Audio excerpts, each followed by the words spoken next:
Ginny Gives is a small grant program that we have at the Dementia Society, and it basically pays for artists, therapists, performers to go into underserved dementia communities, either in nursing homes, assisted living facilities, other places where people living with dementia, and put on programs for them, all non-medical, art, music, dance, movement, touch, maybe even horticultural programs.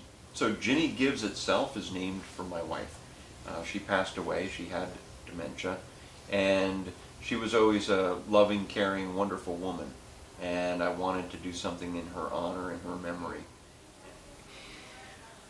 Back when this all began, and we didn't know where things were headed, it was interesting because Ginny had a traumatic brain injury with a car accident, and we really just didn't know what was going on and didn't really think about it too much.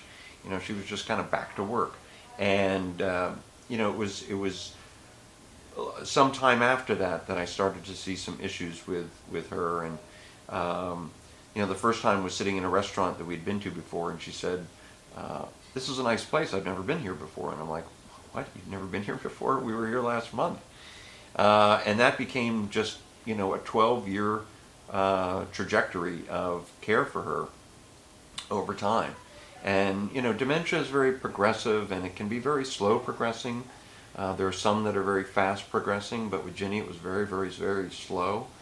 And so I went through all the rituals of being a caregiver, trying to figure out what was going on, trying to get her into the right kind of care setting, trying to get her the right kind of doctors, having in-home care, people live in the house to care for her ultimately, moving her to a nursing home, then moving her to a hospice. She was in a dementia unit for several years. And, it's in that process that, I just learned to love her as she was. And for me, I developed a new kind of love and a new kind of relationship with her. And I see that in other people too, with their spouses or their parents, where when they enter into a dementia, there's a new type of relationship. It's the caregiver role allows you to approach that person differently, and they approach you differently. And if they accept it, and Ginny did, Ginny accepted me being her caregiver. And after a while, she looked at me and said, basically, "Who are you?" We sat in our house together, and she said, "I want to go home." And it was really difficult to say, we are home. And that is a common thing, right? That's what happens with dementia. You have people that, they want to be in a different place. And when you're with a family member, with your spouse, your mom, your dad, brother, sister, and they want to not be there, they want to be at home or somewhere else, you learn how powerful our minds are at kind of deceiving us in a way.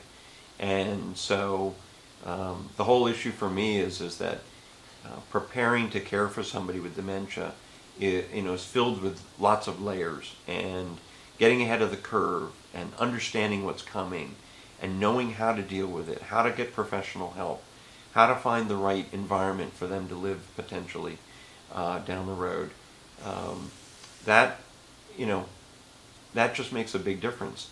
And quite frankly, that's what we want to bring to people with the Dementia Society, is we want to bring that understanding, that knowledge, the ability to take action, and make a difference, not only for the person living with dementia, but also the caregiver community that surrounds them. Because you have to survive as the caregiver. They talk about cancer now in some areas being survivable. You talk about people being cancer survivors. Dementia, when it's progressive, it's not survivable. It is what causes your death. And so it's the people that remain that are the survivors. and you have to have a way of working through that and empowering yourself to help others and then help yourself so that you can continue to help others.